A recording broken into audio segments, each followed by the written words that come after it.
5 things we learned from Sunderland 2, Arsenal 2. This is why I kept saying that 15-goal record wouldn't be beaten. Because it is so difficult to not have games like this. Games where you just have lapses at the back. You know, the first goal we concede is really sloppy defending from a fairly routine long ball set piece. And the second one is just a lack of communication between Raya and Gabriel. In reality, Raya could probably have stayed on his line. But that's how easily and quickly you can concede 2 goals at this level. I'm gutted for Leandro Trossard. Honestly, I think this is one of the only times I've ever seen him smile. I thought he had such a good performance, particularly in that second half. Multiple times, opening up that Sunderland defence with lovely, intricate through balls. And then he gets that goal. It is just a magnificent strike from outside the box. And at that point, you know, he thinks it, we think we've won it.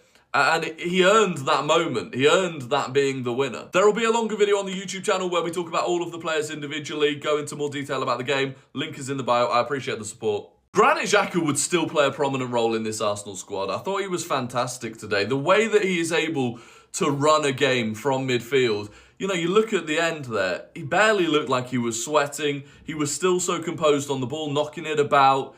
He is a top player. As is the player that ultimately came in and replaced him, Declan Rice. I thought he was fantastic today. Absolutely relentless running. And, you know, I've said in the past, when we need it, Declan Rice turns it up a notch and the whole team turns up a notch. And he did that in the second half. And we were so much better in the second half than the first half. And we get that first goal back because of him. Because of that determination, the way that he eats up ground, the hunger that he has.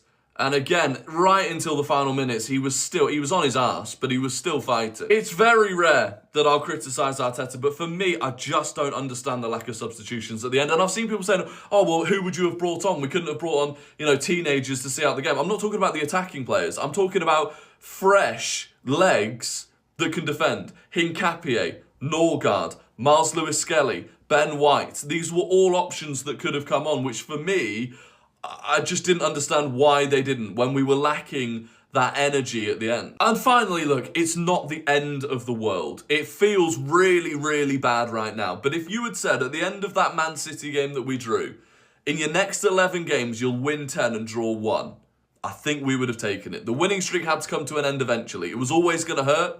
Now it's about how you bounce back.